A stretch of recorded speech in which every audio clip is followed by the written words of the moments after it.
momento já teve contato com o Adventismo.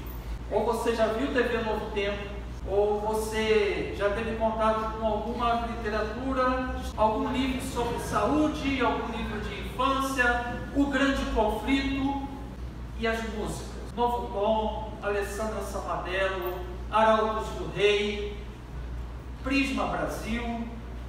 E é muito impressionante, principalmente nos últimos anos, eles têm dado uma cara nova, inclusive, à sua igreja, ao seu modo de culto, às músicas que eles têm utilizado, cantado e produzido, tem ganhado muita aceitação dos evangélicos.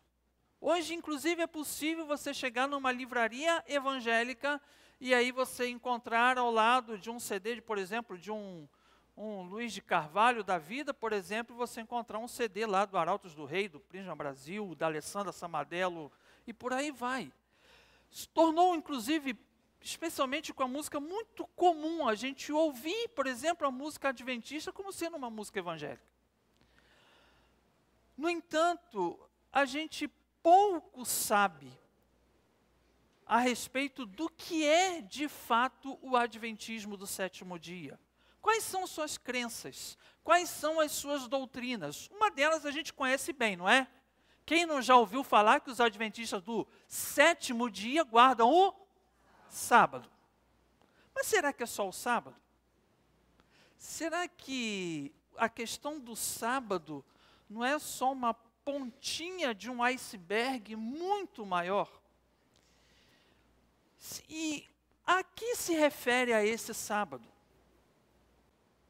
Será que esse sábado é apenas um fato de guardar um dia diferente, porque Êxodo capítulo 20 fala, lembrarás do dia de sábado? Ou existem coisas muito maiores por trás dessa guarda do sábado, por exemplo? E que outras crenças fazem parte, ou que outras doutrinas fazem parte do adventismo? Deixa eu contar um pouquinho da história de como surgiu o adventismo. Tudo começou no século XIX, ou seja, nós estamos lidando com uma religião ou com uma igreja que tem aí menos de 200 anos de história. Século XIX foi quando houve um grande despertamento de interesse nos Estados Unidos, especialmente pela segunda vinda de Cristo. Foi quando então levantou-se um homem chamado Guilherme, ou lá nos Estados Unidos ele é chamado de William Miller. Nesse segundo grande despertar, Guilherme Miller dedicou-se ao estudo das Escrituras, e especialmente as Escrituras proféticas. E ele então se deparou com Daniel capítulo 8, versículo 14, onde ele entendeu que esse texto se referia à vinda de Cristo, ou seja, que Cristo haveria de vir para purificar o santuário terreno em 2300 tardes e manhãs. Foi quando então, a partir desse desenvolvimento, dessa luz que ele teve a parte desse texto, ele então desenvolveu um cálculo de quando então aconteceria isso. Ele então tomou como partido o ano de 457 a.C., que foi quando Esdras voltou do cativeiro babilônico, depois de 70 anos em que o povo de Israel, especialmente o reino do sul, o Judá, foi levado pela Babilônia, invadido pela Babilônia, foi levado para a Babilônia, inclusive dentre eles o próprio Daniel. Daniel foi jovem para lá e passou a sua vida inteira na Babilônia. Escreveu inclusive o seu livro ainda na Babilônia e expressa muito da esperança do retorno do cativeiro. 457 a.C. foi o ano em que termina o cativeiro. Foi quando o rei Ciro, então, decreta o retorno de Jerusalém, o retorno de Israel, do povo de Judá, para Jerusalém, para reconstruir a cidade, especialmente reconstruir o templo, o lugar de adoração. A partir, então, dessa data, Guilherme Miller começou a contar os dias. E, então, ele chegou à seguinte conclusão, que Cristo voltaria à Terra em pessoa no final desses 2300 tardes e manhãs, que ele entendeu como sendo cerca de 2300 anos. Ele então chegou à data de 1843, 21 de março de 1843. E ele começou então a anunciar isso. Cristo vai voltar, de acordo com Daniel 8,14, em 21 de março de 1843. E aí você imagina o frenesi que começou naquele lugar, quando Guilherme Miller começou a pregar isso. Muitas pessoas, então, começaram a vender as suas propriedades, começaram a deixar os seus empregos, e aí muitas pessoas começaram a seguir Guilherme Miller. E no dia 21 de março de 1843, na data marcada por Miller, muitos se reuniram, pessoas subiam nos telhados das casas vestidos de branco, esperando Cristo voltar para purificar a terra e levar os seus eleitos. Só que nada aconteceu. E aí todo mundo, e agora? Cadê Cristo? Foi quando então Guilherme Miller voltou a rever as suas contas e chegou à conclusão que ele tinha errado em um ano. Que na verdade, Cristo voltaria em 21 de março de 1844, não 1843. E ele começou então a anunciar isso. Ele falou assim, gente, olha, eu errei, me equivoquei nos meus cálculos, mas Cristo agora vai voltar 21 de março de 1844. E aí então, gente, mais uma vez, os estudiosos contam inclusive que cerca de 100 mil pessoas deram ouvidos à pregação de Miller. E começaram então a abandonar as suas propriedades, venderem as suas lavouras, começaram então a se preparar para o encontro com o Senhor. E lá estava todo mundo, em 21 de março de 1844, esperando mais uma vez, todos vestidos de branco, a volta de Cristo. E mais uma vez, uma nova decepção. Não aconteceu. Miller, mais uma vez desapontado, vai rever os seus estudos, vai rever os seus cálculos, e ele então chega à conclusão que, na verdade, ele tinha errado em meses. Não era 21 de março, mas era 22 de outubro. Ele fez isso então com a ajuda de Samuel Snow, e aí então ele acabou concluindo de que, na verdade, ele tinha errado nos cálculos de acordo com o calendário que ele utilizou. Ele devia ter usado o calendário judaico dos caraítas, e aí ele chegou a essa data de 22 de outubro de 1844. E por incrível que pareça, mais uma vez, a profecia de Miller falha. Foi quando então Miller, dando toda a sua prova de sinceridade, de honradez, ele vira então para os seus seguidores e diz, gente, eu errei. Na verdade, não é isso. Eu me equivoquei nos meus estudos. Nós não temos como saber quando Cristo vai voltar. E aí você imagina o grande desapontamento daqueles que começaram a deixar tudo para poder receber Cristo, para se encontrar com o Senhor. E saber agora de que não era nada daquilo. Miller continuou seguindo o seu caminho. Miller não voltou mais a marcar data nenhuma. Mas houve seguidores de Miller, especialmente alguns mais próximos dele, que não quiseram abrir mão dessa visão. Embora o próprio Guilherme Miller tenha admitido que errou. O homem chamado Hiram Edison, um fervoroso discípulo e amigo de Miller, ele disse que Miller estava equivocado, não em relação à data, mas estava equivocado em relação ao lugar. Ele teve uma visão da parte de Deus, ele disse que um anjo apareceu a ele e revelou a ele que na data de 22 de outubro de 1844, Cristo havia sim, baseado em Hebreus, saído do lugar santo no santuário celestial, mas não para voltar à terra. Cristo saiu do lugar santo para entrar no lugar santíssimo, no segundo compartimento, no santo dos santos, do santuário celestial, e lá então dá continuidade à sua obra de expiação. Ou seja, Cristo não fez uma obra de expiação completa na cruz.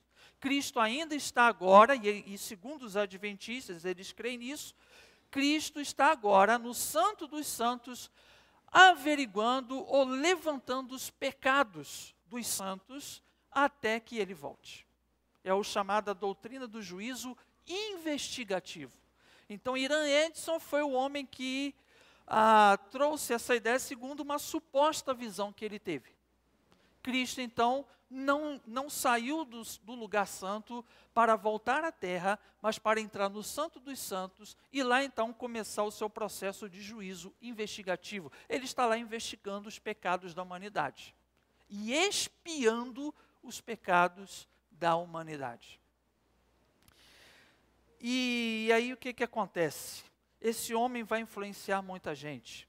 Inclusive, outras pessoas vão agora se unir a essa suposta revelação de Irã Edson, para se juntar a ele e continuar agora disseminando esse novo ensino.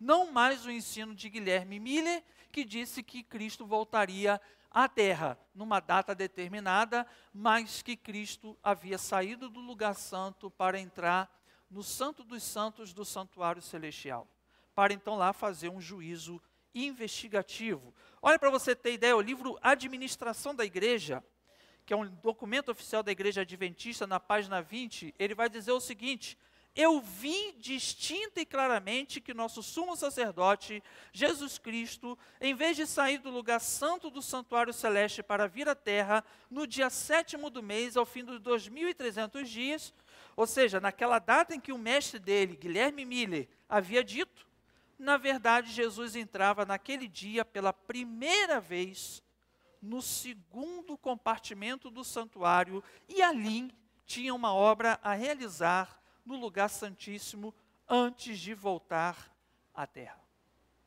Então, gente, olhe agora o que vai influenciar todo o sistema. Então, Cristo só entrou no Santo dos Santos, do santuário celestial, que nós temos estudado em Hebreus aí, quem está acompanhando o estudo de Hebreus já viu sobre isso. Cristo só entrou lá no dia 22 de outubro de 1844. E aí, gente, Irã Edson vai ser o homem que vai influenciar nisso. E o próprio Guilherme Miller não vai aceitar essa interpretação de Irã Edson, nem vai seguir esse novo mandamento. O próprio Guilherme Miller, no livro A História da Mensagem Adventista, ele mesmo vai dizer: não tenho confiança alguma nas novas teorias que surgiram no movimento. Isto é, que Cristo veio como noivo e que a porta da graça foi fechada, e que em seguida a 7ª trombeta tocou, ou que foi de algum modo o cumprimento da profecia da sua vinda. Então, Guilherme Miller mesmo disse: não, olha só, eu estou fora disso. O que eles agora estão interpretando não diz respeito àquilo que eu penso. Mas Irã Edson influenciou muita gente, inclusive 2 grupos deram uma contribuição significativa para o surgimento da chamada Igreja Adventista do Sétimo Dia. O grupo dirigido pelo capitão aposentado Joseph Bates, que era o grupo agora que se alia ao grupo de Irã Edson e os seguidores de Miller, só que era um grupo que guardava o sábado, e agora um outro grupo que vai trazer um outro elemento, um grupo que dava muita ênfase aos dons espirituais, e especialmente ao dom de profecia. E quem fazia parte desse grupo? Uma jovem chamada Ellen Gold Harmon, que posteriormente vai conhecer no grupo um homem chamado James White, e ela então vai casar com James White, e vai então se tornar Ellen Gold White. E é então Ellen Gold White que vai também, após Irã Edson, vai também dizer que ela recebeu de Deus visões, revelações, e ela agora é a nova possuidora do chamado Espírito de Profecia.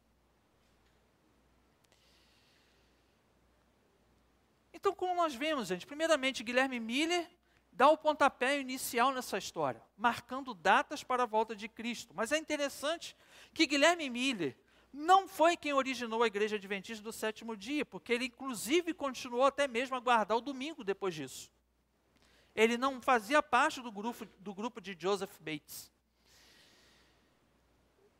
Mas esses três grupos, o grupo de Ian Edson, o grupo de Joseph Bates e esse novo grupo do Espírito de Profecia, qual fazia parte Ellen Gold Harmon, que depois vai se tornar Ellen White, são esses três grupos que vão formar a Igreja Adventista do Sétimo Dia. Então, é interessante que esses três grupos, eles vão trazer a sua contribuição para essa nova igreja. O primeiro, a revelação de Edson sobre o santuário celestial. O segundo, o legalismo, o sábado. E o terceiro vai contribuir com uma profetisa que por mais de meio século haveria de exercer influência predominante na fundação e no crescimento dessa nova igreja. E aí, como eu já disse, a Ellen White, ela, depois desse tempo, desse início, quando esses três grupos agora já se juntam e formam um único grupo, ela então vai dizer que teve uma revelação onde viu Cristo entrando no santuário celeste em 1844, e ela também passa a reivindicar revelações da parte de Deus, visões, onde Deus falava com ela. E aí o que ela vai fazer? Ela vai pegar essas revelações que ela vai ter e ela vai publicar em forma de livros e outros escritos que foram aceitos pelos seus seguidores. Esses escritos, inclusive, vão contribuir muito para a formação da doutrina adventista e para a expansão da igreja.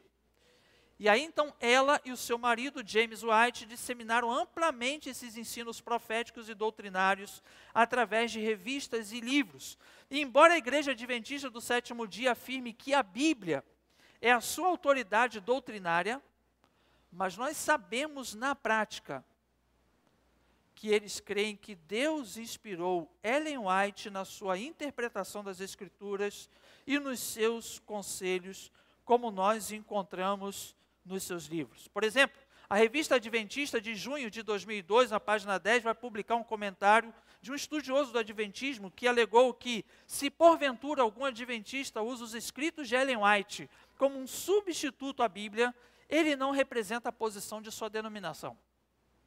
Então ele vai dizer, olha só, quem diz que o que Ellen White escreveu substitui a Bíblia, está enganado e não faz parte da nossa denominação. Portanto, a mesma Revista Adventista, em fevereiro de 1984, na página 84, eles vão colocar o seguinte: cremos que Ellen White foi inspirada pelo Espírito Santo e seus escritos, o produto dessa inspiração, tem aplicação e autoridade especial para os adventistas do sétimo dia. Negamos, e observe agora essa declaração, negamos que a qualidade ou grau de inspiração de Ellen White sejam diferentes dos encontrados nas Escrituras Sagradas. Ou seja, eles defendem com unhas e dentes que o mesmo processo de inspiração que houve nos escritores bíblicos, também houve nos escritos de Ellen White. Ellen White foi inspirada, como nós lemos, por exemplo, em 2 Timóteo 3,16, em 2 Pedro 1, 20 e 21. Segundo o Adventismo, Ellen White foi inspirada da mesma forma que os autores sagrados. Então isso é terrível. É algo assustador, com toda certeza. E com certeza, com essa influência, ela acabou influenciando muita gente. Com seus escritos, ela influenciou muita gente. E muitos passaram então a seguir os seus ensinos. Ellen White, durante o seu suposto ministério, ela escreveu mais de 100.000 páginas. Teve 2.000 sonhos e visões. A sua obra-prima, que talvez você tenha até na sua casa, quem sabe, O Grande Conflito, já foi editada em mais de 30 línguas e teve uma vendagem superior a 2 milhões de exemplares no mundo todo. Mas não foi só o grande conflito que ela escreveu diversos outros livros. A vida de Jesus, Patriarcas e Profetas, Vereda de Cristo, O Desejado de Todas as Nações, Testemunhos Seletos, e por aí vai. Muita coisa. Os adventistas, inclusive, ao longo do tempo, eles passaram por diversos títulos. Eles foram mudando de nomes e se adaptando até chegar ao nome Igreja Adventista do Sétimo Dia. Eles começaram como sendo a Igreja Cristã Adventista, 1855. Adventistas do Sétimo Dia, 1860. União da Vida e do Advento, 1864. Igreja de Deus Adventista, 1866. Igreja de Deus em Jesus Cristo Adventista, 1921, e finalmente Igreja Adventista do Sétimo Dia, adotado oficialmente na década de 1950. E a partir dessa linha raiz do adventismo, passaram também a surgir outros grupos que ao longo da história começaram também a divergir do grupo raiz. E aí surgiram movimentos como Igreja Adventista da Promessa, Igreja Adventista do Pacto, Igreja Adventista do Sétimo Dia, Movimento de Reforma e por aí vai. Assim como nós batistas, ao longo da história também, foi se disseminando e por algum motivo foi se dividindo em outros grupos, né? Batista regular, Batista bíblico, Batista independente, Batista do Pacto, Batista renovado e por aí vai. Na Igreja Adventista também aconteceu isso. Houve também cismas, houve também divisões por conta de razões ou doutrinárias ou por conta de costumes. Por exemplo, a Igreja Adventista da Promessa é uma igreja mais livre em termos de costume, até bateria tem. Já o movimento de reforma, gente, é o grupo mais radical ainda do que a própria Igreja Adventista do Sétimo Dia. Então, por razões diversas, houve também cismas dentro do sistema adventista.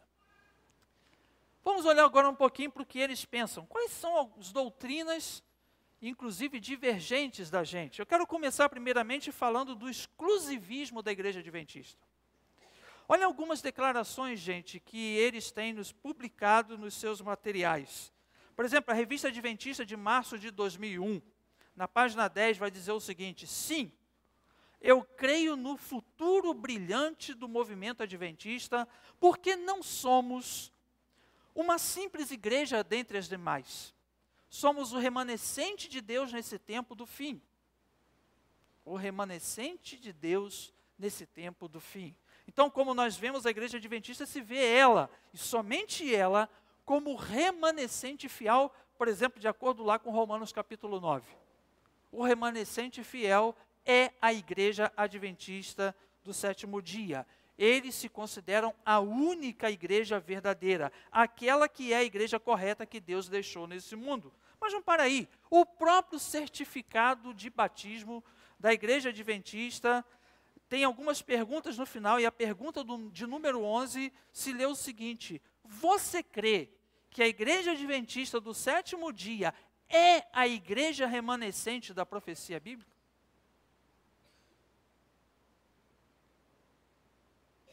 Olha só, isso inclusive faz parte do pacto de batismo da Igreja Adventista. Crer de que ela é a igreja remanescente existente nesse mundo.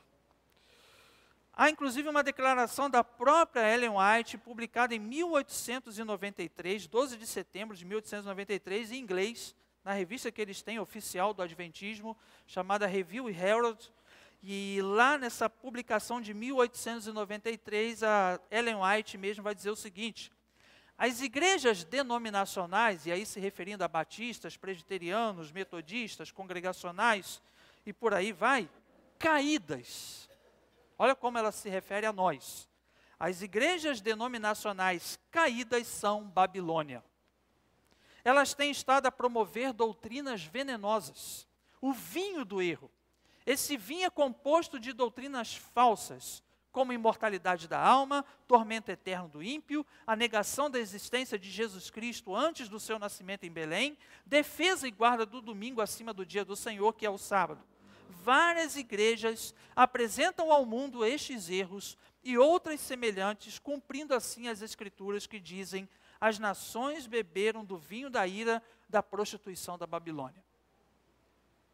Gente, essa é a visão do adventismo sobre nós. Nós somos igrejas caídas que estamos bebendo vinho da ira da Babilônia. Porque nós cremos nessas coisas que ela agora declaradamente diz que não crê. Então nós, segundo o adventismo, é que somos seitas. Nós batistas, presbiterianos, assembleianos, metodistas, nós somos seitas. Doutrinas erradas e o cumprimento da profecia de que Babilônia haveria de enganar todas as nações. Então nós somos a Babilônia. A razão, como ela coloca aí, é porque guardamos o domingo, ensinamos que depois de morrer a pessoa está consciente de que ela vai ou para o céu ou para o inferno, e nós dizemos que quem existiu antes de Jesus vir ao mundo era o Deus Filho pré-encarnado. E nós vamos ver o porquê disso. Então, gente, em contraste com todo esse exclusivismo da igreja adventista, quando nós olhamos para as Escrituras, é comum as igrejas genuinamente evangélicas reconhecerem que a verdadeira igreja de Deus não está contida numa única denominação. Nós sabemos que, por exemplo, nós batistas não somos a única igreja verdadeira, longe disso. E sabemos que, inclusive, o reino de Deus está acima e é muito maior do que a igreja batista, muito maior. Tanto é que não temos problemas e recebemos em nossa igreja, por exemplo, irmãos presbiterianos, metodistas, assembleanos, congregacionais, porque cremos o quê? De que todos nós somos irmãos em Cristo. Cremos, inclusive, de que onde o evangelho está sendo pregado de forma verdadeira, ali está a igreja de Deus. Onde a palavra de Deus é ensinada fielmente, onde o batismo e a ceia do Senhor são administrados biblicamente, onde é feito o exercício da disciplina bíblica entre os membros, nós temos ali a igreja de Cristo. Não necessariamente dentro de uma denominação em especial. Um outro argumento, inclusive, para a gente pensar, um argumento, inclusive, utilizado pelo próprio pastor Augusto Nicodemos, quando ele dá um estudo na primeira igreja presbiteriana de Goiânia, sobre o adventismo, e ele vai dizer o seguinte: se a igreja adventista é o remanescente, e ela tem menos de 200 anos de existência, quer dizer que ninguém se salvou em 2000 anos de história do cristianismo? Antes do surgimento da igreja adventista não tinha salvação? A igreja adventista é uma igreja que tem menos de 200 anos de existência, surgiu no século XIX. Final dos anos 1800. Mas o cristianismo tem 2000 anos de história. E aqueles que vieram antes do adventismo, ninguém foi salvo. Que dizer de Calvino, de Lutero, de Zwinglio, de John Hus, que dizer daqueles irmãos menonitas, os primeiros batistas, os luteranos lá no começo. Ninguém foi salvo nesse tempo. Segundo o adventismo, parece que não. Então, gente, nós temos muita dificuldade em aceitar esse exclusivismo da igreja adventista, que também não é exclusivo dos adventistas. Toda seita, ela tem essa tendência exclusivista. Você vai encontrar isso também em Testemunhos de Jeová, em Mormons e outros grupos chamados pseudo-cristãos. Infelizmente. Então, continuando aí, eu quero falar um pouquinho sobre a doutrina de Cristo na igreja adventista, gente. E aí é muito interessante porque é um documento oficial dele chamado Nisto Cremos, onde ele coloca os fundamentos das suas doutrinas. E no fundamento 4, ele vai fazer a seguinte declaração sobre Jesus Cristo. Ele vai dizer: Deus, o Filho Eterno, encarnou-se como Jesus Cristo. Por meio dele foram criadas todas as coisas, é revelado o caráter de Deus, efetuada a salvação da humanidade e julgado o mundo. Sendo para sempre verdadeiramente Deus, ele se tornou também verdadeiramente humano. Jesus o Cristo foi concebido do Espírito Santo e nasceu da Virgem Maria. Gente, o que você tem a dizer sobre essa declaração? Ela é genuinamente evangélica, não é isso? Perfeita. Perfeita. Qualquer cristão convicto assinaria embaixo dessa declaração. Não há nenhum erro nela. Nenhum. Só que existem alguns pontos polêmicos que vêm depois dessa declaração. Por exemplo, Ellen White afirmou que Jesus Cristo é o arcanjo Miguel. Nós vamos encontrar isso sendo afirmado por ela no livro que ela escreveu, Patriarcas e Profetas, na página 325. Ela vai dizer o seguinte: Cristo é chamado Verbo de Deus. É assim chamado porque Deus deu suas revelações ao homem em todos os tempos por meio de Cristo. Foi o seu Espírito que inspirou os profetas. Ele lhes foi revelado como o anjo de Jeová, o capitão do exército do Senhor, o arcanjo Miguel. Então, gente, segundo Ellen White, o arcanjo Miguel que aparece lá no Antigo Testamento é Jesus. Que base bíblica ela vai utilizar para isso? Judas capítulo 9, onde o autor vai reproduzir uma passagem antiga que não consta no Antigo Testamento, mas que foi preservada numa literatura apócrifa e que vai narrar um conflito do arcanjo Miguel com Satanás, disputando pelo corpo de Moisés. Então, Ellen White, de acordo com esse texto, ela vai dizer que Jesus é o arcanjo Miguel e que era Jesus quem estava brigando ali com Satanás pelo corpo de Moisés. E é por isso que ela vai dizer que Cristo já existia, Jesus Cristo já existia antes da concepção de Maria, antes dele nascer da Virgem Maria. Porque Jesus, então, era o arcanjo Miguel. No livro Desejado de Todas as Nações, que é também um outro livro muito conhecido dos adventistas, ela vai dizer assim: Moisés passou sob o domínio da morte, mas não devia permanecer na sepultura. O próprio Cristo chamou a vida. Ela está aqui interpretando o texto de Judas 9. O próprio Cristo chamou a vida. Satanás, o tentador, reclamara o corpo de Moisés por causa do seu pecado, mas Cristo, o Salvador, o tirara da tumba, de acordo com Judas 9. Ou seja, ela confunde muito aqui o papel de Miguel com o papel de Jesus. Loucura. Mas não é só no Desejado de Todas as Nações que ela declara isso. No seu livro também, Primeiros Escritos, na página 174, ela ainda vai declarar: Moisés passou pela morte, mas Cristo desceu e lhe deu vida antes que seu corpo visse a corrupção. Satanás procurou reter o corpo, pretendendo-o como seu, mas Miguel ressuscitou Moisés e levou-o ao céu, que é uma coisa também muito estranha. Nenhum texto fala que Moisés ressuscitou, e especialmente por Miguel. Satanás maldisse amargamente a Deus, acusando de injusto por permitir que sua presa lhe fosse tirada. Cristo, porém, não repreendeu a seu adversário, embora fosse por sua tentação que o servo de Deus houvesse caído. Mansamente remeteu-o a seu pai, dizendo: o Senhor te repreenda. Gente, olha que coisa. Há duas coisas muito aberrantes. Primeiro, que já foi afirmado de que o arcanjo Miguel é Jesus. E segundo, ela vai dizer que o arcanjo Miguel ressuscitou Moisés. E quando a gente olha para a morte de Moisés, em nenhum momento é dito que Moisés ressuscitou. Em nenhum momento a Bíblia afirma isso. Mas ela declara isso abertamente, baseado lá em Judas capítulo 9, supostamente, o seu entendimento, ou na sua revelação, Judas 9 diz isso.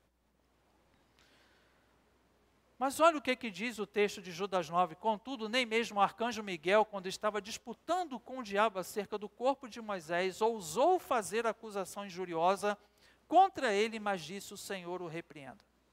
Não fala de ressurreição de Moisés, fala apenas de uma disputa pelo corpo de Moisés.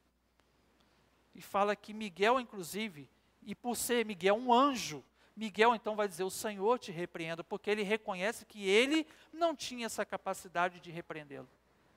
Se ele fosse Jesus, para que dizer o Senhor te repreenda? Se o Senhor estava ali, para quê? Então nós vemos claramente que o texto diz que foi Miguel, um anjo que é submisso inclusive a Deus, que reconhece a sua posição de criatura. Mas Ellen White vai dizer que não, olha só, foi Jesus quem disse isso. É por isso que os adventistas dizem que Jesus já existia antes da encarnação, porque ele era o arcanjo Miguel, o arcanjo Miguel que aparece no Antigo Testamento. Mas como nós vemos, Miguel é um dos príncipes primeiros, como diz aí Daniel, capítulo 10, versículo 13. Passa para a gente aí. Vai dizer, mas o príncipe do reino da Pérsia me resistiu durante 21 dias. Então Miguel, um dos príncipes supremos, impedido de continuar ali com os reis da Pérsia. Então, há uma luta ali, uma contenda, enquanto Daniel orava. E aí, então, o anjo que vinha trazer o recado a Daniel foi impedido, né, por conta dessa confusão que houve nas regiões celestiais. Miguel, então, vem contender para que o anjo, então, pudesse descer a Daniel e trazer a mensagem de Deus. Então, Miguel, ele é chamado de um dos príncipes supremos. Ele é um arcanjo. Ele está na hierarquia angelical, ele tem uma posição superior, sim. Mas ele não é Jesus. Ele não é Jesus. Jesus, nós sabemos que é a segunda pessoa da Trindade. Ele é plenamente divino. Ele é, portanto, ímpar, sem par. E se ele, Jesus, é sem par, ele é o, e não dois, como diz esse texto. Miguel é dos príncipes. Jesus não é o dois. Jesus é o Senhor. Ele é Deus. Não há outro igual a Ele. Não há outro igual a Ele. Isso tudo, gente, é muito estranho. Porque tudo que nós vemos sendo declarado a respeito de Jesus é muito diferente do que é declarado sobre Miguel. Por exemplo, João capítulo 1, versículo 3, quando fala do verbo, João nos coloca muito claro de que esse verbo é Jesus, que ele vai dizer que é aquele que veio em carne, que habitou entre nós, cheio de graça e verdade, a qual vimos a sua glória, glória como do unigênito do Pai. Ele vai dizer que todas as coisas foram feitas por intermédio dele, e sem ele, nada do que existe teria sido feito, gente. Ele é criador. Ele é criador. Miguel não é criador. Em nenhum momento nós vemos a Bíblia declarar que Miguel é criador. Não, ele é criatura. Isso faz de Miguel criatura. Jesus, inclusive, é adorado pelo próprio Miguel. Olha o que diz ainda, Hebreus capítulo 1, versículo 6. Vai dizer, e ainda quando Deus introduz o primogênito no mundo, diz, todos os anjos de Deus o adorem. Todos os anjos. Então, todos os anjos, inclusive o próprio Miguel, adora o Senhor Jesus. E nós sabemos, inclusive, a Bíblia afirma de forma muito clara que anjo não deve ser adorado. Olha o que diz Apocalipse 22, versos 8 e 9, já no final da revelação do Apocalipse, né?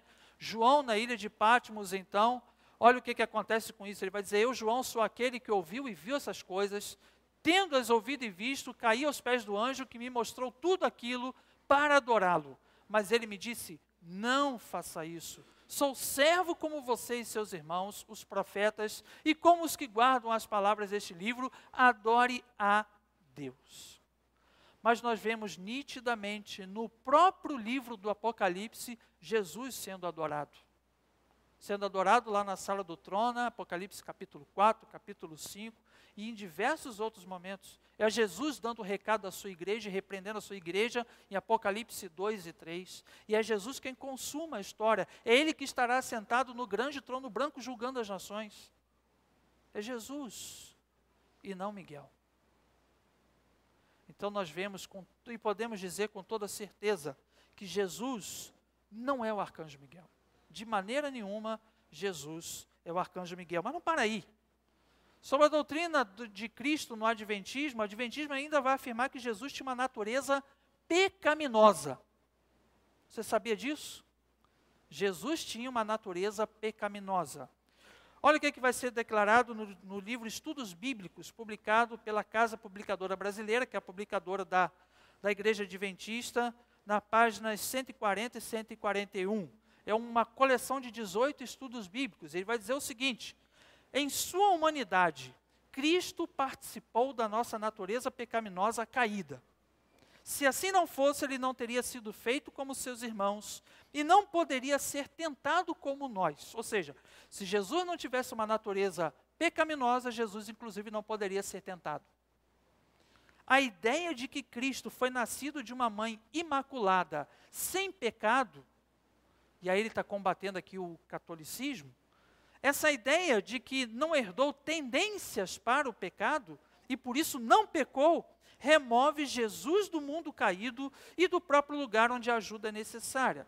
De sua parte humana, Cristo herdou exatamente o que herda todo filho de Adão, uma natureza pecaminosa.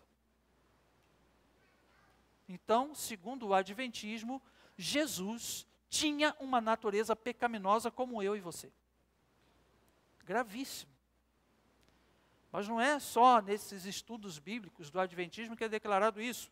A própria Ellen White, no seu livro Desejado de Todas as Nações, também vai declarar isso na página 85. Ela vai dizer: por 4.000 anos a raça estivera a decrescer em forças físicas, vigor mental e moral, e Cristo tomou sobre si as fraquezas da humanidade degenerada. Unicamente assim podia salvar o homem das profundezas de sua degradação. Então aqui Ellen White está declarando que Jesus assumiu a nossa natureza pecaminosa para que ele então pudesse salvar o homem. Agora, gente, o que as Escrituras falam sobre Jesus? Olha alguns textos. Lucas 1,35.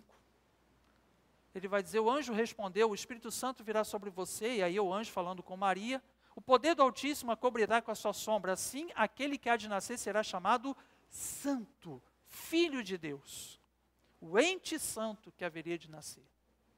Ele é santo. 1 Pedro capítulo 1, versículo 19, passa para a gente aí. Vai dizer: mas pelo precioso sangue de Cristo, como de um cordeiro, sem mancha e sem defeito. Então, Cristo é aquele que não tem mancha, que não tem defeito. Hebreus capítulo 7, verso 26, é de um sumo sacerdote como este que precisávamos, santo, inculpável, puro, separado dos pecadores, exaltado acima dos céus. Ele é santo, ele é inculpável, ele é puro, separado, inclusive, dos pecadores. 2 Coríntios 5, 21, Deus tornou pecado por nós aquele que não tinha pecado, para que nele nos tornássemos justiça de Deus. Então, ele não tinha pecado, mas Deus o tornou pecado, ou seja, ele levou sobre si os nossos pecados, de acordo com Isaías 53, entendemos isso. Mas isso não fez de Jesus um pecador, não fez de Jesus alguém com uma natureza pecaminosa. 1 João capítulo 3, versículo 5, vocês sabem que ele se manifestou para tirar os nossos pecados, e nele não há pecado. Você quer uma declaração melhor do que essa? Poderíamos parar aqui e ir para casa.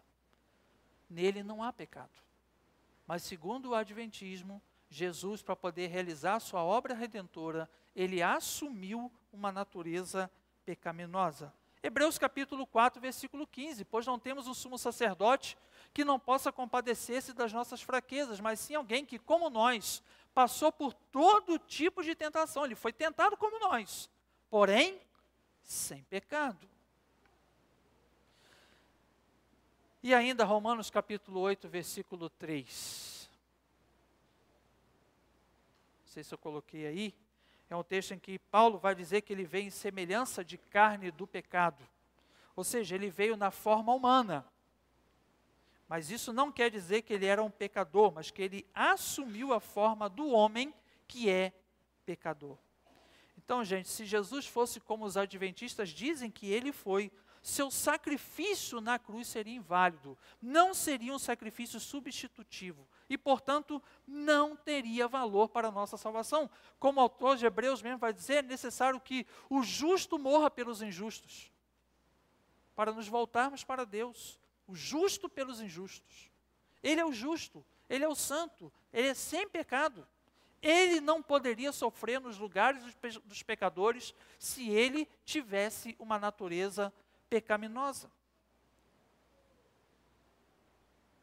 Então, Jesus além de não ter culpas pessoais, ou seja, de não ter cometido ou praticado nenhum pecado, era também isento de pecado original. Ele não tinha a natureza pecaminosa comum a nós, eu e você. Ele não tinha isso. Mas os adventistas, como nós vimos, eles ensinam bem diferente daquilo que nós cremos. Você acha que parou por aí? Ainda não parou. Olha sobre a fonte da autoridade do adventismo. De onde os adventistas tiram as suas interpretações e ideias? Há um autor adventista chamado Arnaldo Cristianini, que ele vai publicar um livro em 1965 chamado Sutilezas do Erro. Inclusive um livro que foi escrito em resposta a 2 pastores batistas que escreveram, inclusive um deles é um conhecido autor, inclusive de alguns hinos do cantor cristão, Ricardo Petrovski. Era um pastor batista que escreveu combatendo o adventismo. E Arnaldo Cristianini vai escrever em resposta a Ricardo Petrovski o livro Sutilezas do Erro. E ele vai dizer o seguinte nesse livro: o espírito de profecia é o que, segundo as Escrituras, a par com a guarda dos mandamentos de Deus, ou seja, junto com a guarda dos mandamentos de Deus, seria o característico, aquilo que distingue a igreja verdadeira, a igreja remanescente. Este dom consiste principalmente em dar ao povo de Deus mensagens diretas e específicas, traçando-lhe normas e diretrizes, dando-lhe orientação e instruções especiais. E aí olha o que ele vai dizer: os testemunhos orais ou escritos da senhora Ellen White preenchem plenamente esse requisito no fundo e na forma. Tudo quanto disse e escreve foi puro, elevado, cientificamente correto e profeticamente exato. Ou seja, não existe erro nos escritos de Ellen White, segundo Arnaldo Cristianini. Os adventistas ainda, no seu manual da Igreja Adventista, que foi revisado e publicado uma nova versão em 2015, eles vão declarar o seguinte: as Escrituras Sagradas, o Antigo e o Novo Testamento, são a palavra de Deus escrita, dada por inspiração divina. Os autores inspirados falaram e escreveram ao serem movidos pelo Espírito Santo. Nessa palavra, Deus transmitiu à humanidade o conhecimento necessário para a salvação. As Escrituras Sagradas são a revelação infalível, suprema e repleta de autoridade de sua vontade. Ou seja, uma declaração perfeita sobre a Bíblia. Mas esse mesmo manual, quando ele vai explicar esse ponto, olha o que eles vão dizer. As Escrituras revelam que um dos dons do Espírito Santo é a profecia. Esse dom é uma característica da igreja remanescente e nós cremos que ele foi manifestado no ministério de Ellen G. White. Seus escritos falam com autoridade profética e provém consolo, orientação, instrução e correção para a igreja. Inclusive aqui, isso aqui te remete a um texto da Bíblia, não te remete? Que texto? 2 Timóteo 3,16. A utilidade da Bíblia para o ensino, correção e educação na justiça. Segundo os adventistas, os escritos de Ellen White também provêm aquilo que a Bíblia provê para você. Há um site intitulado Centro White. Ele tem diversos livros lá da própria Ellen White e livros de outros escritores adventistas. E ele vai explicar esse ponto dizendo o seguinte: nós cremos que Ellen White foi inspirada pelo Espírito Santo e que seus escritos, um produto dessa inspiração, são aplicáveis e autoritativos, especialmente aos adventistas do sétimo dia. Nós não cremos que a qualidade ou nível de inspiração nos escritos de Ellen White são diferentes daqueles encontrados nas Escrituras, que é inclusive aquela declaração que eu citei anteriormente da Revista Adventista de 1984. Eles republicaram essa declaração de lá e colocaram nesse site explicando aquela declaração de Ellen White.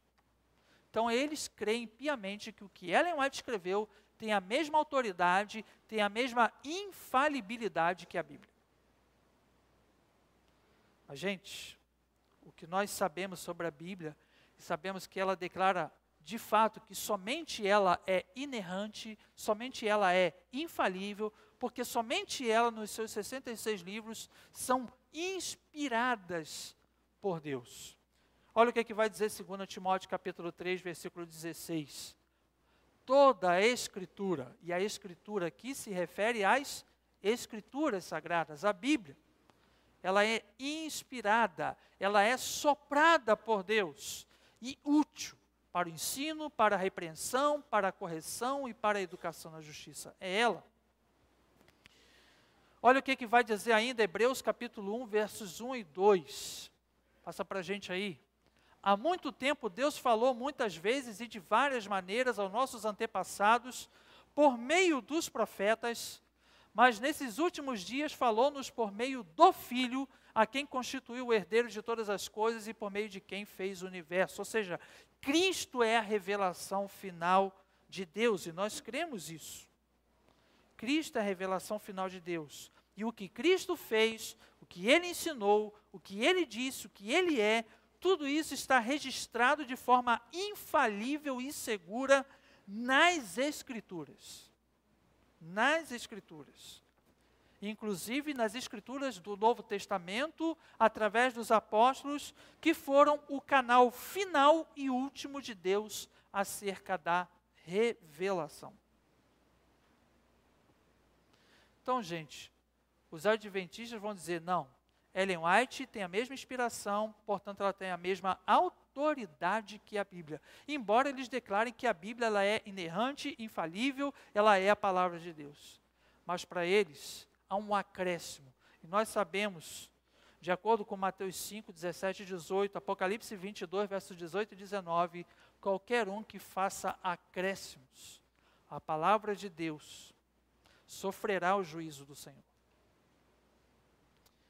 Os adventistas se esquecem disso, mas eles dizem que não. Os escritos de Ellen White não têm isso, embora eles declarem aí de que sim, Ellen White foi inspirada por Deus. Salvação. O que os adventistas pensam a respeito da salvação? No seu livro Nisto Cremos, eles vão fazer uma declaração que também a gente assina embaixo. Eles vão dizer, em infinito amor e misericórdia, Deus fez com que Cristo, que não conheceu pecado, se tornasse pecado por nós, para que nele fôssemos feitos justiça de Deus. Isso tudo está na palavra de Deus, na Bíblia. Guiados pelo Espírito Santo, sentimos nossa necessidade, reconhecemos nossa pecaminosidade, arrependemos-nos de nossas transgressões e temos fé em Jesus como Salvador e Senhor, substituto e exemplo. Essa fé salvadora advém do divino poder da palavra e é o dom da graça de Deus. Concordamos com eles nisso aí, com toda certeza.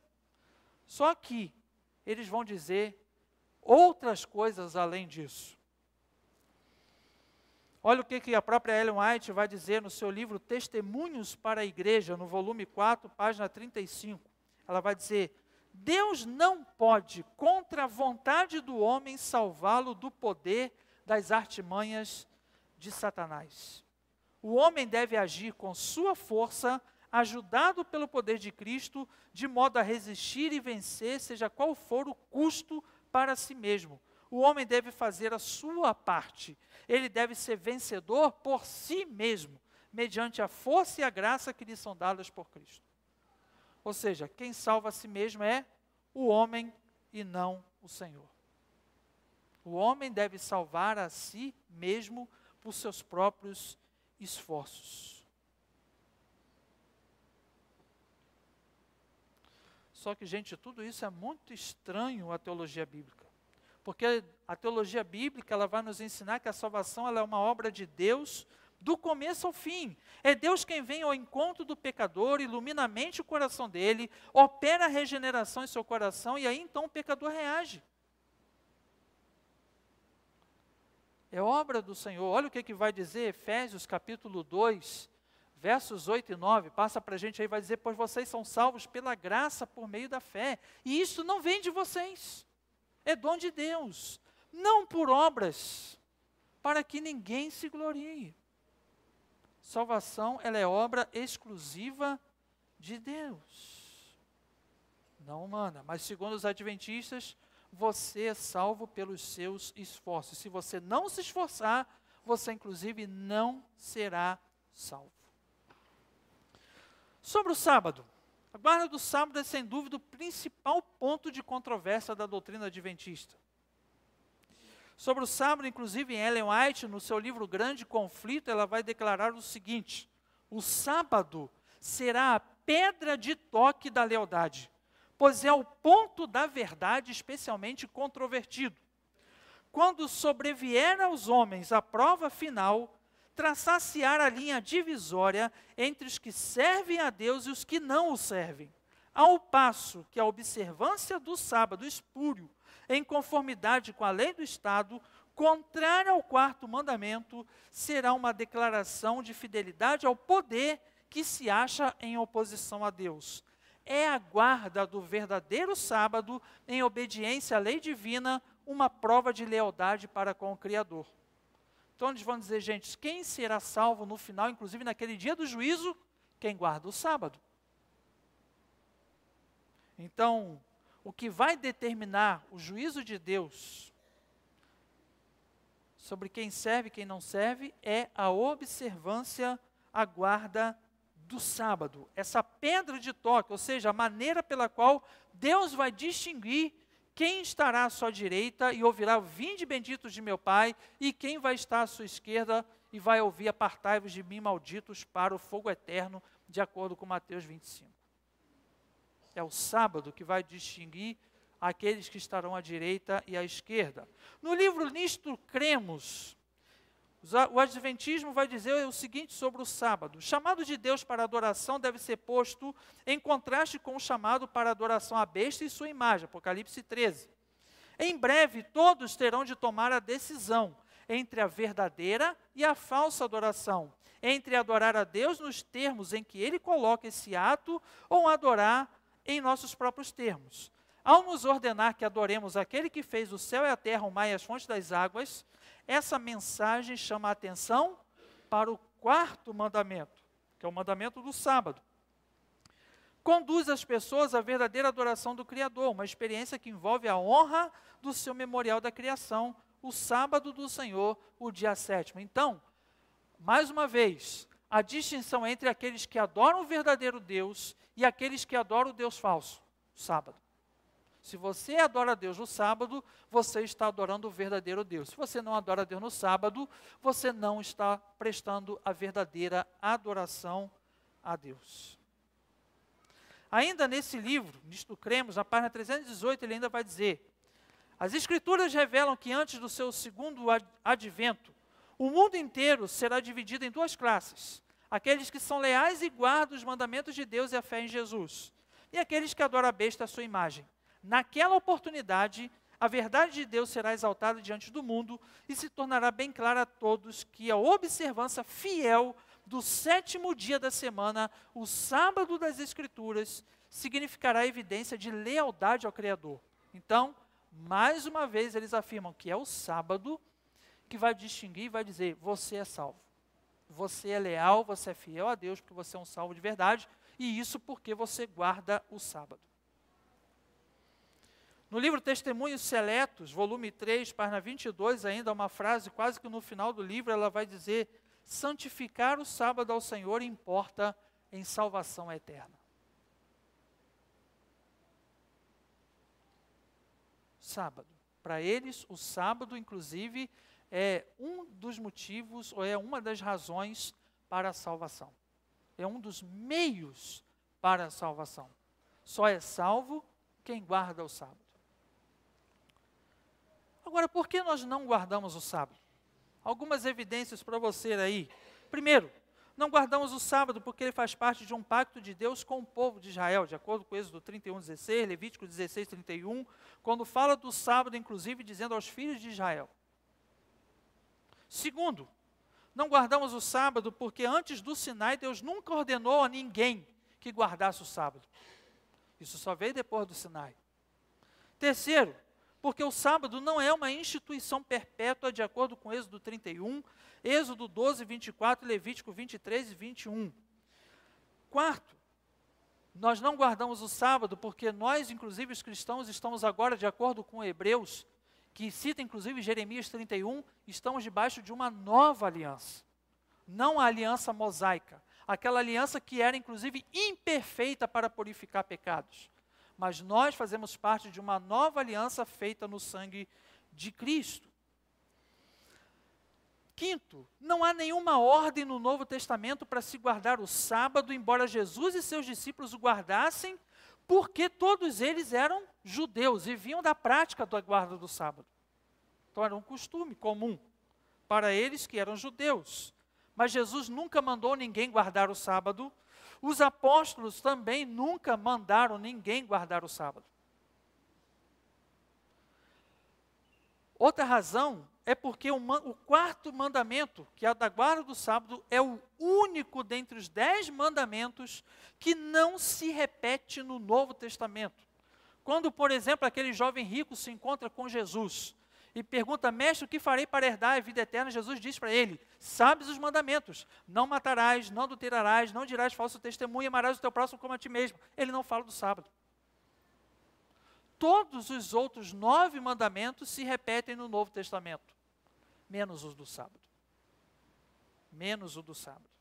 Em nenhum momento o Novo Testamento afirma que devemos, baseado no quarto mandamento, devemos guardar o sábado. Outra razão é porque não guardamos o sábado porque o concílio de Jerusalém não pediu aos gentios que observassem o sábado. Atos 15, acho que eu até coloquei esse texto, passa para a gente aí. Ele vai dizer o seguinte: o que deveria acontecer, porque os judaizantes estavam entrando na igreja e eles então estavam dizendo que os cristãos deveriam ser circuncidados e deveriam guardar o sábado.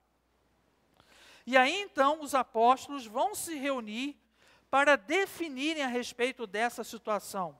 E aí eles vão dizer o seguinte nos versos 28 e 29 de Atos 15: pareceu bem ao Espírito Santo e a nós não impor a vocês nada além das seguintes exigências necessárias: que se abstenham de comida sacrificada aos ídolos, do sangue, da carne de animais estrangulados e da imoralidade sexual. Vocês farão bem em evitar essas coisas. Mas eles não dizem: olha só, vocês também deverão guardar o sábado. Não. Por quê? Porque inclusive fazia parte, já era uma prática comum da igreja, se reunir não ao sábado, mas ao domingo. E isso porque Jesus ressuscitou num domingo, primeiro dia da semana, João capítulo 20, versículo 1. Jesus apareceu aos discípulos também, depois de ressurreto, no primeiro dia da semana. E depois ele esperou mais uma semana para aparecer novamente a eles no primeiro dia da semana. João 20, versos 19 e 26. Embora Paulo fosse à sinagoga aos sábados para a leitura do Antigo Testamento e ensinar aos judeus que Cristo é o Messias enviado de Deus, vemos claramente que quando ele se reunia com a igreja, com os cristãos, o dia de culto era o primeiro dia da semana, conforme Atos 20, versos 6 e 7. Paulo mesmo vai instruir os cristãos a fazerem contribuição, coletas de ofertas, no primeiro dia da semana. 1 Coríntios 16, versículo 2. Apocalipse 1, 10, o primeiro dia da semana, João, na ilha de Patmos, vai dizer que ele teve aquela visão no dia do Senhor. E ali ele se refere ao primeiro dia da semana. E além da Bíblia, gente, nós temos os testemunhos dos chamados pais apostólicos. No livro de Didaquê, a doutrina dos 12 apóstolos, é dito o seguinte: reúna-se no dia do Senhor para partir o pão e agradecer, após ter confessado os seus pecados, para que o sacrifício seja puro. Inácio de Antioquia vai escrever também sobre a observância do domingo. Se então aqueles que eram educados na antiga ordem das coisas se apossassem da nova esperança, não mais observando o sábado, mas observando o dia do Senhor, no qual também a nossa vida foi libertada por ele e por sua morte. Justino Marte, que viveu entre 100 e 165 depois de Cristo, ele vai escrever o seguinte sobre os cristãos e seus cultos: no dia em que se chama do sol, domingo, se celebra uma reunião de todos os que moram nas cidades e nos campos, e ali é lido, enquanto o tempo os permite, as recordações dos apóstolos, os escritos dos profetas. Depois, quando o leitor termina, o presidente fala e faz uma exortação e convite a que imitemos esses belos exemplos. Em seguida, nos levantamos todos e levamos as nossas preces, e quando terminamos, como já dissemos, se oferece pão, vinho e água, e o presidente, segundo suas forças, faz igualmente subir a Deus suas preces e ações de graças, e todo o povo exclama dizendo amém. O que Justino Mártir está descrevendo aqui? O culto da igreja pós-apostólica, segundo século. É o culto da igreja. E eles se reuniam no domingo. Então, gente, nós vemos que a igreja primitiva, ela se reunia no domingo desde o princípio. O domingo, diferentemente do que dizem os adventistas, não foi inclusive instituído pelo Papa, até porque a sucessão papal vai começar muitos séculos depois, e também não foi instituído por Constantino, no quarto século, visto que a igreja, conforme os testemunhos dos pais apostólicos que viveram 250 anos antes de Constantino, já se reunia no primeiro dia da semana. Para a gente fechar, gente, é uma doutrina também muito estranha dos adventistas, chamado os pecados colocados sobre Satanás. No livro Ritual do Santuário, de M.L. Andreasen, vai ser dito o seguinte: quando, portanto, os dois bodes eram postos perante o Senhor no dia da expiação, representavam Cristo e Satanás. O povo podia escolher um ou outro como representante seu. Ele se refere aqui a Levítico, um texto de Levítico, de quando o sumo sacerdote entrava no santuário para prestar a expiação, e então era escolhido dois bodes, um bode era sacrificado e o outro então era permanecido vivo. Quando ele saía do Santo dos Santos, ele então vinha e declarava os pecados sobre o bode vivo e soltava para que ele saísse. E aí, segundo os adventistas, aquele bode que ficava vivo e era solto após a expiação no Santo dos Santos, representava Satanás. Satanás. O grande conflito, Ellen White vai declarar na página 369 o seguinte: o bode emissário significava Satanás, autor do pecado, sobre quem os pecados dos verdadeiros penitentes serão finalmente colocados. Quando o sumo sacerdote, por virtude do sangue da oferta pela transgressão, removia do santuário os pecados, colocava-os sobre o bode emissário. Quando Cristo, pelo mérito de seu próprio sangue, remover do santuário celestial os pecados do seu povo, ao encerrar-se o seu ministério, lembra que eu falei que Cristo agora está lá no Santo dos Santos fazendo o juízo investigativo? Olha o que Ellen White está declarando aqui, exatamente isso. Quando Cristo, pelo mérito do seu próprio sangue, remover do santuário celestial, ou seja, o santuário celestial tem pecado.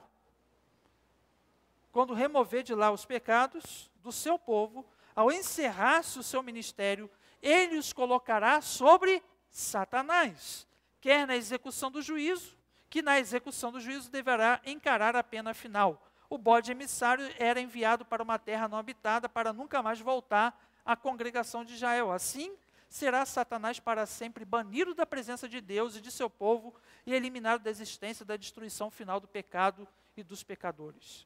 Gente, terrível. Uma má compreensão de Levítico 16. Péssima compreensão.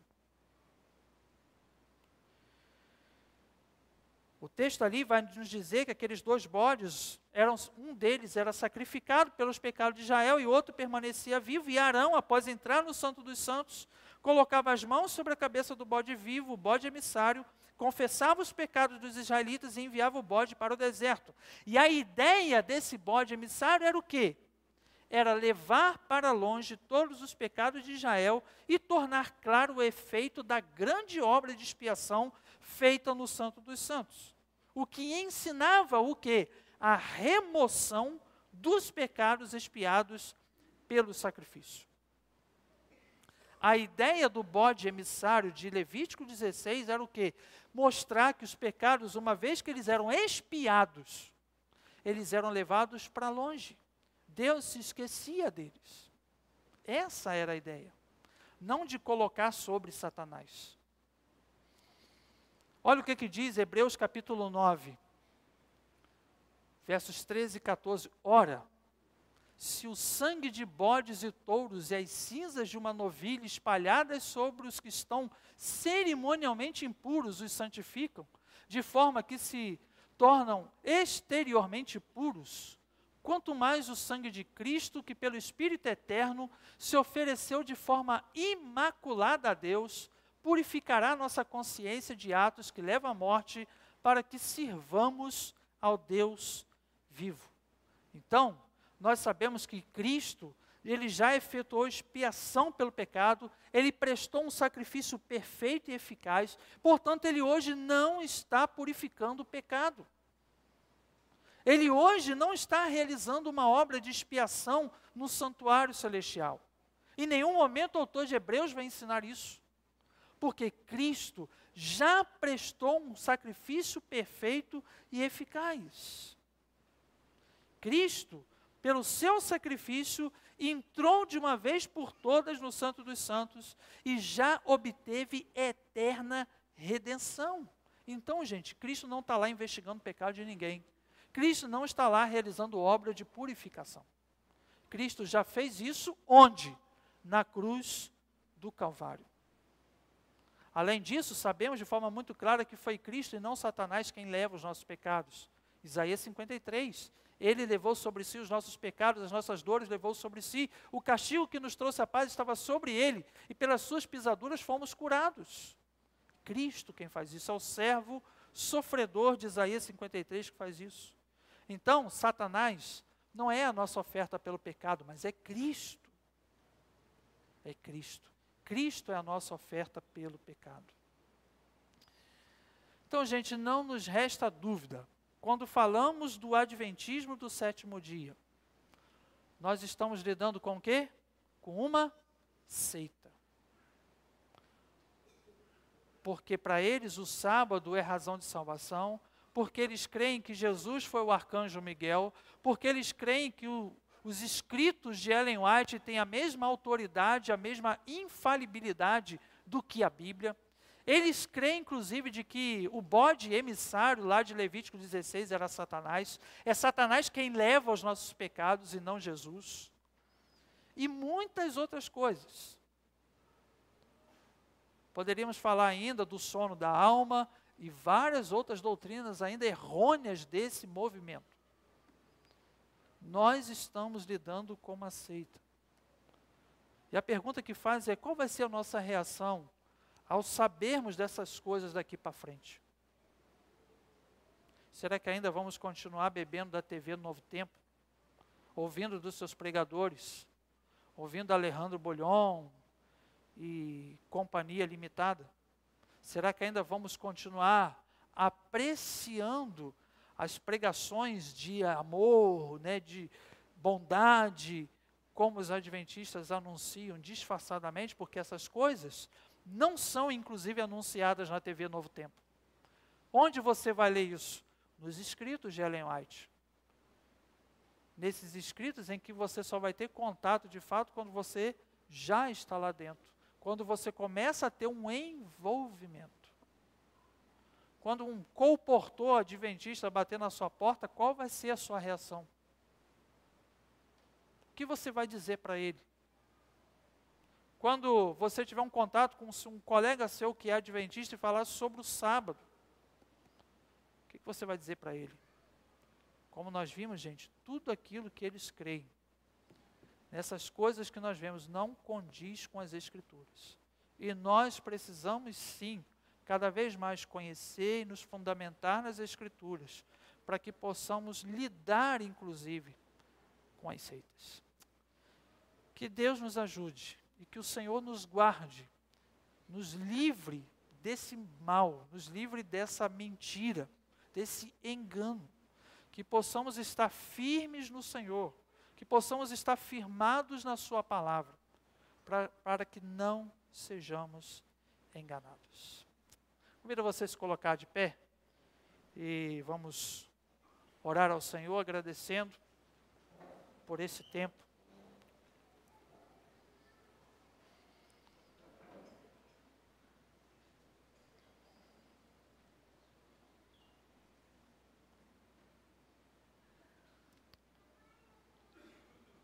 Bondoso Deus, nós queremos bendizer ao Senhor tua palavra, que como ela mesma testemunha sobre ela, ela é viva e eficaz, é ela que é inspirada pelo Senhor, inerrante, infalível, é ela que nos ensina, que nos exorta, que nos corrige, nos repreende, nos educa na justiça. Ela que foi escrita por homens, movidos pelo teu Espírito. E é ela que nos ensina as verdades do Evangelho. E, ó Deus, agora, ao conhecermos um pouco mais sobre os adventistas e as suas doutrinas errôneas, nós queremos primeiramente pedir ao Senhor pela salvação deles. Porque se eles creem nessas coisas, como nós vimos que eles creem, eles afirmam e defendem, eles não são salvos. Porque a tua palavra mesmo deixa clara de que só é salvo aquele que de fato crê no Cristo revelado nas Escrituras. É somente aquele que crê no verdadeiro Evangelho. Paulo, inclusive, vai dizer em Gálatas capítulo 1, que aquele que ensina um outro Evangelho, que não o Evangelho ensinado pelo próprio apóstolo Paulo, e pelos homens inspirados por Deus, que seja amaldiçoado, que seja anátema. Os adventistas estão debaixo da maldição de Deus, e carecem de salvação. Então nós pedimos primeiramente pela salvação deles. Que o Senhor, ó Deus, os leve à verdade do Evangelho, a verdade das Escrituras, e que sejam, ó Deus, libertos do engano. E que venham, ó Deus, assim a crerem de fato em Cristo e fazerem parte de uma igreja onde se prega genuinamente o Evangelho. Pai, nós oramos por eles. E pedimos por nós, que o Senhor nos ajude. Nos ajude, ó Deus, a nos guardarmos desse erro, porque com certeza todos nós em algum momento já tivemos contato, já ouvimos, quem sabe até já recebemos estudo bíblico por eles, ou já lemos literatura adventista, e quem sabe até mesmo alguns desses enganos estejam ainda em nossa mente colocando parafuso. Guarda-nos, ó Deus, de sermos atraídos por esses enganos. Livra-nos, ó Pai, e dá-nos, inclusive, conhecimento da Tua Palavra. Ajuda-nos, ó Deus, a crescer no conhecimento da Tua Palavra, para que possamos defender com fidelidade a nossa fé, e não sermos tentados, enganados pelos enganos das seitas. Ajuda-nos, ó Deus. É o que nós te suplicamos, agradecendo a Deus por esse culto, agradecendo também por essa noite que o Senhor deu a nós, por estarmos juntos em Cristo. Nós fazemos isso no nome do Senhor Jesus. Amém.